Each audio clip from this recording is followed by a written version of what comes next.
C'est une figure familière, presque quotidienne, pour des millions de Français. À 40 ans, Cyril Ferraud est bien plus qu'un simple animateur télé. Avec son énergie communicative et ce regard franc qui rassure, il incarne depuis 2 décennies l'élégance du petit écran, notamment à travers des émissions à succès comme Slam, la carte au trésor où tout le monde veut prendre sa place. Mais derrière la lumière des projecteurs, une autre réalité se dessine. Une vie faite de contrastes, tissée de triomphes, mais aussi de pertes douloureuses et de silences pesants. Car Cyril Ferraud, l'homme que l'on croit connaître, cache depuis des années une histoire intime profondément humaine. Début 2025, dans une interview rare accordée à Télé Loisirs, Cyril Ferraud brise le silence. La voix chargée d'émotion, il évoque pour la première fois sa séparation, longtemps tenue secrète. « J'ai fait de mon mieux, mais parfois, l'amour ne suffit pas », confie-t-il en baissant les yeux. Cette rupture, intervenue 2 ans auparavant, était jusque-là soigneusement dissimulée. Officiellement, il n'avait jamais révélé l'identité de sa compagne ou une femme rencontrée en 2015 lors d'un événement caritatif à Paris. Leur relation, sincère et discrète, débouche sur un mariage intimiste en 2017. Ce jour-là, j'ai pleuré de bonheur. Je pensais avoir trouvé mon équilibre, se souvient-il. Mais la réalité du métier l'a rattrapé. Tournage dans des lieux isolés, soirées interminables en studio. Il y a eu des mois où je n'étais chez moi que quelques jours. Je l'appelais depuis ma chambre d'hôtel, et je pleurais, avoue-t-il. En 2023, les rumeurs s'intensifient. Son alliance a disparu. Il apparaît seul lors de galas. Les murmures deviennent soupçons. Et puis, il y a Tim. Son fils, né en 2024, qu'il élève désormais seul. Tim est la lumière de ma vie. Mais chaque fois que je le regarde, je pleure en pensant qu'il grandira sans une famille unie, lâche-t-il dans un souffle. Une photo publiée sur Instagram l'été dernier, sa main tenant celle de son fils a ému la toile. En légende, ces quelques mots, le plus bel été. Un instant suspendu, entre douleur et espoir. Mais la blessure la plus ancienne, celle qui ne guérit pas, c'est la disparition brutale de son père, André Ferraud, en 2010. Il était mon héros. Il m'a appris la droiture, l'humilité, et à ne jamais renoncer, confie Cyril. Le jour de sa mort, Cyril tourne un épisode de Slam. C'est depuis le plateau qu'il apprend la nouvelle, dans un appel glacial de sa mère. Il s'effondre. Il ne sera pas à temps à Digne-les-Bains pour lui dire adieu.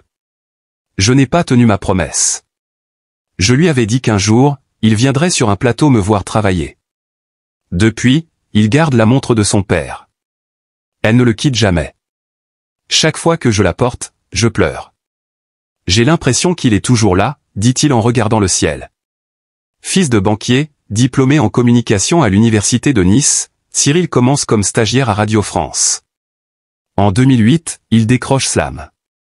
Ce jour-là, il échappe son micro, submergé par l'émotion. Mais les applaudissements du public le rassurent, il est à sa place. Le succès est fulgurant. Slam devient un rendez-vous incontournable. Puis viendront la carte au trésor, Fort Boyard, et en 2024, le défi colossal, succéder à Jarry à la tête de Tout le monde veut prendre sa place. Quand on m'a appelé, j'ai pleuré. La pression était immense, mais je savais que c'était maintenant ou jamais. Entre critique et reconnaissance. Tout n'a pourtant pas toujours été rose.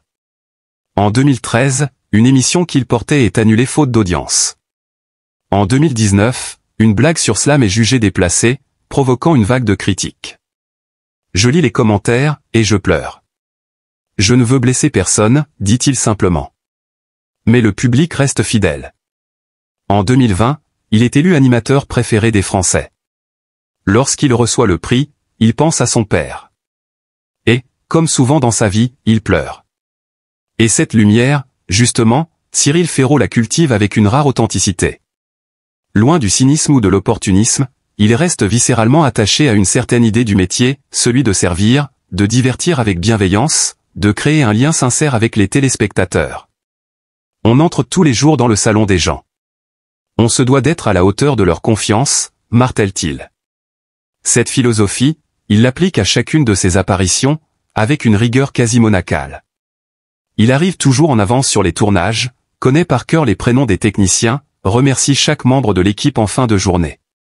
Ce professionnalisme humble, rare dans un milieu parfois impitoyable, fait de lui un pilier respecté. Un jour de tournage à Marseille, un assistant caméra, visiblement stressé, fait tomber une lumière en pleine répétition. Silence gêné sur le plateau. Ferro, sans hausser le ton, se penche vers lui, ce n'est rien, t'inquiète. Moi, la première fois, j'ai failli m'évanouir. Respire, on est ensemble. Cette scène, anodine en apparence, dit beaucoup. Il n'est pas seulement animateur.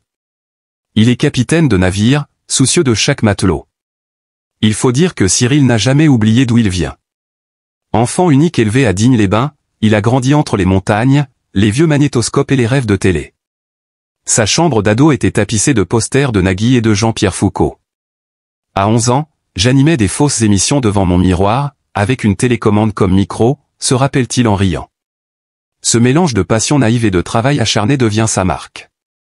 Il n'a jamais bénéficié de piston, n'a jamais cédé à la facilité. Chaque émission, chaque opportunité, il est allé la chercher à la force du poignet. Mais au fil des années, Cyril a aussi appris à s'éloigner des projecteurs quand il le fallait. Il y a eu des moments où j'ai failli craquer. Trop de pression, pas assez d'air. En 2021, après une année marquée par la pandémie, il prend 3 mois de recul, loin des écrans. Il part seul en Écosse, sac à dos, loin du tumulte médiatique. Là-bas, face à l'immensité des Highlands, il commence un journal intime. Des mots griffonnés le soir au coin du feu, dans une cabane louée à un pêcheur. J'avais besoin de retrouver l'homme derrière le personnage. Ce voyage, il en parle peu. Mais il en revient transformé. Moins soucieux du qu'en dira-t-on, plus ancré dans ses choix. C'est à son retour qu'il accepte, par exemple, de prêter sa voix à des documentaires engagés sur l'environnement ou la santé mentale. Parce que la télé peut aussi éduquer, pas seulement divertir, dit-il. Sa popularité devient un levier d'influence qu'il manie avec parcimonie, mais conviction. Sur les réseaux sociaux, il continue de cultiver une certaine pudeur. Pas de story quotidienne, peu de partenariats, jamais de vie privée exhibée. Je montre ce que je veux montrer. C'est ma façon de rester libre. Une rareté à l'heure des confessions en direct et des abonnements monétisés. Et pourtant, les gens s'attachent. Peut-être justement parce qu'il ne cherche pas à plaire à tout prix. Parce qu'il n'a jamais triché. Parce qu'il laisse entrevoir, sous les costumes bien taillés et les sourires impeccables, une faille, une sincérité brute. Parfois, on me dit que je suis trop gentil pour ce métier. Mais moi, je préfère perdre un contrat que perdre mon intégrité. Il y a chez Cyril Ferro cette constance rassurante, presque rassurante à l'excès, comme une horloge suisse dans un monde chaotique. Et pourtant, chaque tic-tac de cette horloge résonne aussi avec ses douleurs, ses renoncements, ses silences choisis. Il n'a pas eu la vie facile, malgré les paillettes. Il ne l'a jamais prétendu. À 40 ans, il regarde déjà vers l'avenir. Il parle, à demi-mot, d'un projet de livre, peut-être même de mise en scène au théâtre. J'ai envie de raconter des histoires autrement. De transmettre.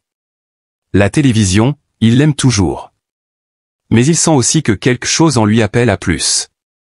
À autre chose. Une forme de maturité, peut-être. Ou de sérénité. Ce que la vie lui a pris, elle lui a aussi donné, une voix, une posture, une sagesse que seuls les écorchés peuvent incarner. Cyril Ferro n'est pas un héros. Il est un homme. Simplement.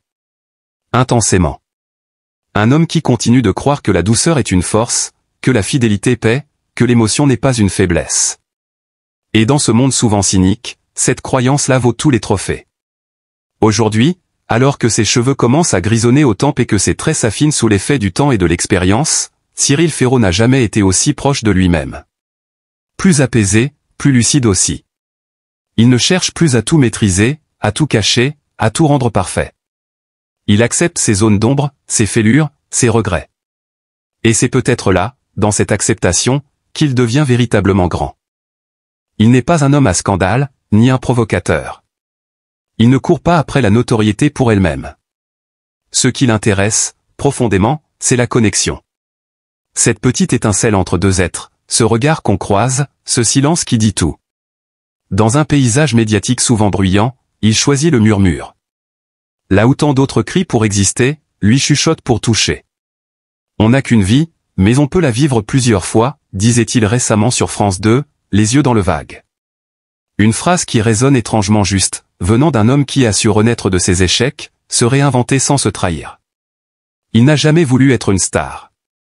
Il voulait simplement faire bien ce qu'il aime. Et c'est peut-être cela, au fond, qui en fait une. Les jeunes qui rêvent de télé viennent parfois lui demander conseil. Il les écoute toujours. Il ne promet pas monts et merveilles. Il ne vend pas d'illusions. Il parle vrai. Il parle lentement. Et à la fin, il leur dit souvent la même chose, ne perdez jamais ce que vous avez au fond. C'est votre boussole. Sa propre boussole, il l'a parfois perdue, il le reconnaît. Mais il l'a toujours retrouvée. Dans une lettre laissée par son père. Dans le rire de son fils. Dans les larmes d'un spectateur venu le remercier après une émission. Dans les choses simples, essentielles. Dans cette humanité que la télé, parfois, oublie. Lui, ne l'oublie jamais. Alors que l'avenir s'ouvre devant lui comme une nouvelle scène encore à explorer, Cyril ne cherche pas à tout planifier. Il continue d'avancer, à son rythme. Un rythme doux, mais sûr. Il n'a plus besoin de prouver quoi que ce soit. Il est là, pleinement. Un homme debout. Un père aimant. Un professionnel respecté. Et, par-dessus tout, une âme fidèle à elle-même. On dit souvent que la télévision fabrique des images, des illusions. Mais parfois, à travers elle, surgit un éclat de vérité. Quelque chose de rare, de fragile, de pur. Cyril Ferraud est de cela. Un de ces visages qui ne trichent pas. Une présence qui rassure. Un battement de cœur au milieu du bruit. Micro et s'il brille encore aujourd'hui, ce n'est pas à cause des projecteurs. C'est parce qu'il a appris à faire de ses cicatrices une lumière.